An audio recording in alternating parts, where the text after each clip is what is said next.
After a long day at school or work, anyone would just like to relax. Whether it be turning on the TV to watch sports, or catch up on shows, or maybe just taking a nap.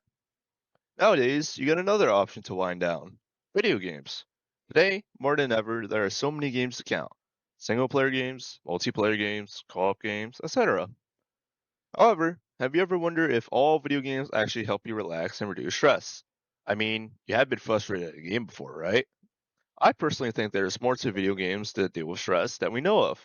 To me, most of my life has been around gaming and how to enjoy the different versions and feels of the games that satisfy that part of the brain. Most people online will agree that people play video games to deal with stress or to relax. As a result, as time goes on, more and more people play video games. In 2008, the Pew Research Center reported that 50% of individuals who have some sort of form of post secondary education are video game players. This statistic increases substantially to 76% for current students. In addition to video games' popularity as a pastime, several studies have reported that people of all ages turn to video games to cope with stress. This shows that more than half of college students back in 2008 played video games, and now that number is greater than ever. Building off of this, as more and more of the younger generation gets used to and grows up with technology, that percentage will slowly increase more when they move into college. As more and more people play video games, they can manage their mood better.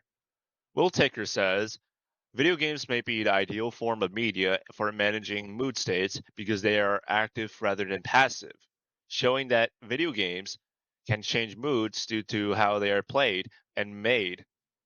I say that they change your mood depending on what type of video games you play. In this video, I argue that different games can contribute to reducing stress or adding on to that stress. I will show how co-op games or friends up games help build relationships with friends when you work together or mess around. You reduce your stress by just simply hanging out, just as if you were in person. On the other hand, I believe that competitive games, which include factors and stakes, cause video gamers to become more stressed and more angry. I also argue that open world games and single player games reduce stress better than cooperative games. Finally, although many people think violent video games could cause you stress on your mind, I argue that violent video games don't necessarily have to cause stress. I will also be talking about different video games and how much stress they do reduce it by, or if they increase your stress. Some games are great to play to reduce stress, while others want to destroy your equipment. Everyone has friends and wants to hang out with them. At least most people do.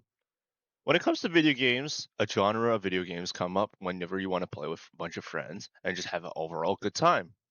That genre of games what most people call friend slop, and they test your friend group by making you work together, testing how your relationship works, if you can work together, or you mess up around each other more. They are basically designed for social interactions with each other. While doing this, you're having fun and reducing your stress levels. When I personally play the friend slot games with my friends, I feel like they are here with me, in person. You get the ability to express yourself in ways that you can't in any other game, and it relieves you to your core. There is only the restrictions that you place on yourself and your friends, which you don't necessarily have to follow. These are just to like mess around with and just have fun doing so. Through this, you reduce whatever stress or whatever trouble surrounds you. You can display your expressions online with friends that may be uncomfortable in person or with people you might never ever see in person. However, some people may argue that they don't got friends to play with them, or that friends lab games get boring after a while. I say that these games aren't always games you need to play with friends. You can play with strangers and make new friends, or just play another game. This is what's so great about relaxing by playing video games. You aren't really limited by anything, but perhaps money.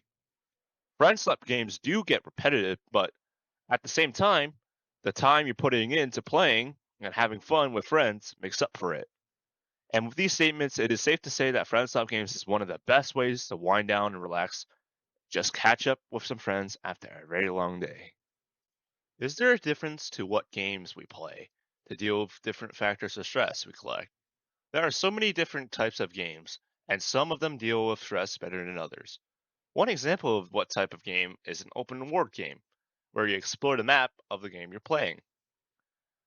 McClare says the finding that open world games may enhance people's well being through enhanced escapism and relaxation is non trivial, given that the growing evidence that other forms of entertainment, such as traditional social media, contribute to the adolescent anxiety and depression. This finding shows that open world games allow your mind to escape the pressures of this world by allowing you to explore the parts of the world the game lets you. This is a stark comparison to the more popular games, multiplayer games, where you have to work together as a team or solo to defeat enemies or capture objectives. I personally feel that these games are one of the best ways to relax as you just chill and do quests that help progress the story. I favor this type of relaxation over co-op games or front slap games, which I was talking about earlier, because this type of genre of games actually focuses more on making you comfortable and relax. While front slap games, in my opinion, are more fun and easier to enjoy, I find more satisfaction in being in a great single player game with a nice story. It feels smoother than friend slap games because not only do you not need to play with friends, the atmosphere from all their other games just feels refreshing to play in. Now, not all open world games or single player games are like this refreshing or better to play and to reduce stress, but the ones I play certainly makes my day better.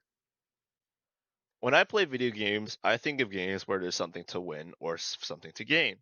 Most of the time, it's ego, but sometimes there's something physically priced to earn.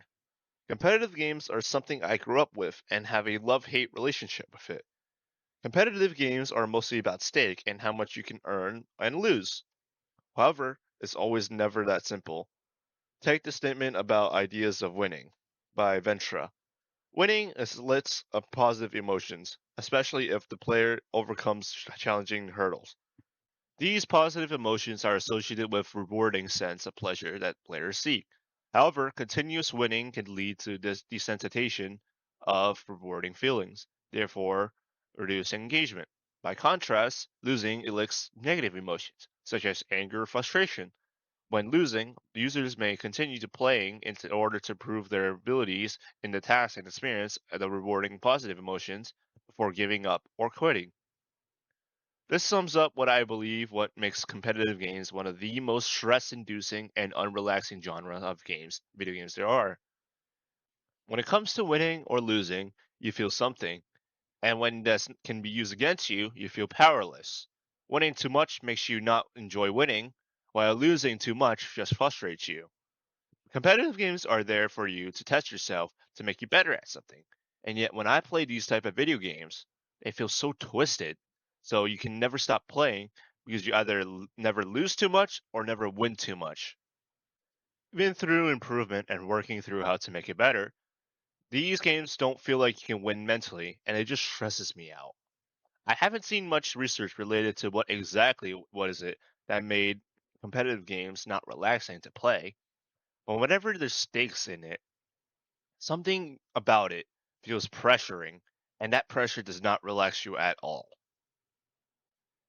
When looking to the internet with the topic of video games, violence is usually what follows in its research of its effects and genre. There are topics of how video games cause violence and chats about how violent video games are in general. However, many people already ask this question: does video games cause violence? According to research that Wagner found, some authors have argued that playing a violent video game actually stresses out people more and makes them more aggressive, or increase stress related markers such as cortisol levels, while others suggested that, similar to non violent video games, those with violent content are positively related to well being and do not produce a stress response, and have the potential to reduce stress on a psychological level by reducing cortisol levels. This shows that even though you assume that violent video games cause violence, it is still up for debate, as Wagner says. Conflicting with that is Fishman's research.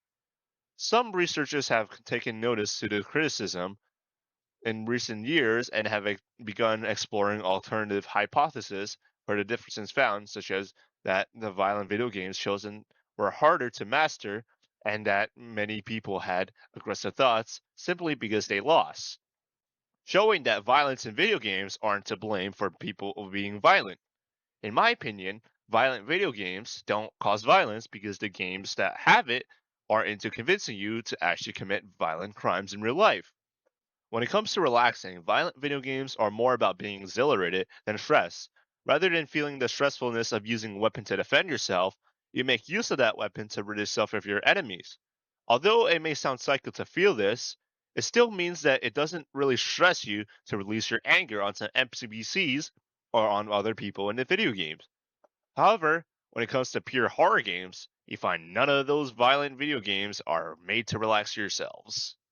When it comes to video games, I find that they vary from how much you may relax on them.